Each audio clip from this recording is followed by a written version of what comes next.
Hi, my name is Jenny Sjöholm. I'm a conservation specialist and senior lecturer in urban design and conservation.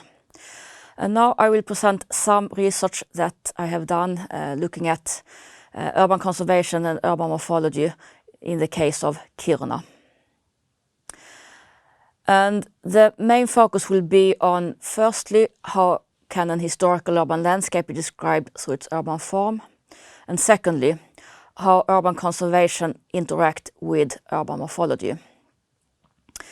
And this is based on a study we did drawing on planning documents and also an urban living lab done in 2016 in Kiruna. First, a few things about conservation and urban morphology. Conservation can be defined as being all the processes that is taken to look after a place in order for it to retain its cultural significance. In this context, I will refer to urban morphology in dimensions of resolution, form, and time. And resolution means looking at different scales of things, from a regional scale to a town scale, to a neighborhood scale, to building scale, and even detailed parts of a building. And in doing so, it's also important to recognize that a town is made of different elements, and these different parts, they put together make a whole. And together, all these different parts, they help creating a holistic impression of the town. Talking about urban form, there are certain form elements that are being discussed in urban morphology. It is elements such as buildings, open spaces, plots, streets, etc. And time dimension is also a key in urban morphology. And that relates to how the urban form is transformed and replaced over time, gradually as things are changing in the town or in the cities, in the built environments. And what is happening in the local context, it is also dependent on local traditions, local building codes about technical developments that is taking place. All different things that help shaping and shifting an urban settlement. So, looking at Kiruna, we were looking at planning documents and mainly looking at different plans highlighting the conservation aspects of the town. And here is an example showing the conservation plan that the Kiruna Council adopted in the 1980s. And this plan highlights historic environments, parks, and specific historic buildings that are important for the cultural significance of the town. In the urban living labs, it was discussed various things with the residents in Kiruna, what they think is important, what they find is significant from a cultural point of view, what kind of built environments they enjoy, what they find attractive in the town. And here you can see an outline of what they were highlighting on the maps in this regard. And if you combine the maps, you can see that certain areas have a higher density. There is more things overlapping, so that is interpreted as these areas being more significant than the areas that is white or a little bit more grayish on the map. So what we did was we selected 3 of the areas that seemed to be most significant, both from a conservation point of view and from the perspective of the residents in Kiruna. The first area was the company area, or part of the company area. It is the oldest part of Kiruna, having some of the oldest buildings in towns. It is important architecture, and it's also considered to be well preserved. The residents, they see the area as a calm area, which is pleasant with a lot of historical buildings.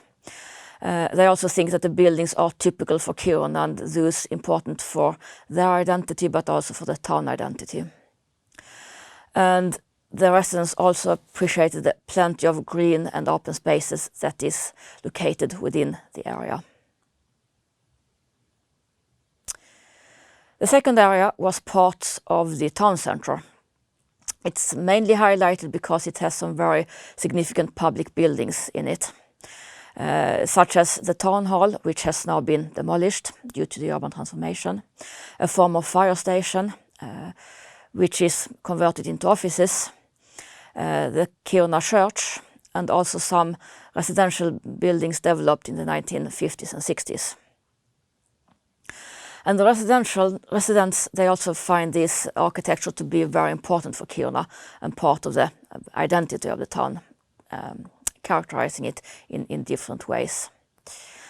And the residents also highlight a number of places within the town centre because they are important as informal meeting places. That's good places to meet and hang out and meet their friends.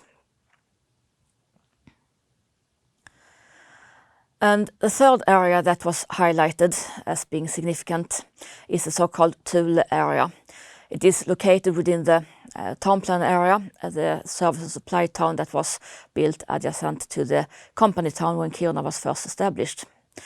And it's representative because it has a very fine architecture that was built in the 1920s. And for the residents, the area is thought of as being cozy, with being an older area with a lot of, well, nice architecture and historic buildings. So, what common features can we see in this area? If we are to move beyond the buildings, what important features of the urban form are relevant for a conservation planning approach? Well, one thing that is highlighted is that these three areas, they have open, green and collectively used spaces. It might not be that they are public spaces as such, it might very well be they are privately owned, but they are perceived as being collectively used plots and areas, rather than more privately owned detached housing areas in other parts of the town, for instance. The areas are also characterized by being visually integrated with the surrounding structures. They also have several time layers within them. When new buildings have been added to the existing built environments, they have been designed in a way so they blend into the historic character of the areas. And the town areas that was selected as significant, they are also renowned for its good architectural qualities, both in the planning, but also in the architecture, in the design, in materials, and in the finer details. And finally, a large part of the areas, they have a big chunk of wooden buildings, often small-scale buildings, with mixed uses. Even if the building material can change, they somehow have a coordinating coloring schemes and so to help having a coherent visual impression of the areas. So, what is important? What lessons can be learned for urban conservation and conservation of the urban scale that moves beyond buildings? Well, one thing is that it's important to consider both the building scale, the neighborhood scale, and the urban scale in talking about conservation planning. And in particular, it's important to address when you do something on a site. It can be if you do infill developments, densifying the area. It can also be if you make major redevelopments of an area. It's important to take into account the open spaces and the streets. Also, the plot and the block structure is key in the character of the area and how its cultural significance is being highlighted and understood. It is important to think about scale, the various scales, but also the scales within an area. So you have the coherence and the scale that makes new additions to blend in with the existing context of the place, let's say. And also in so doing, be careful about what kind of building materials are you choosing, what kind of color schemes are you having, etc.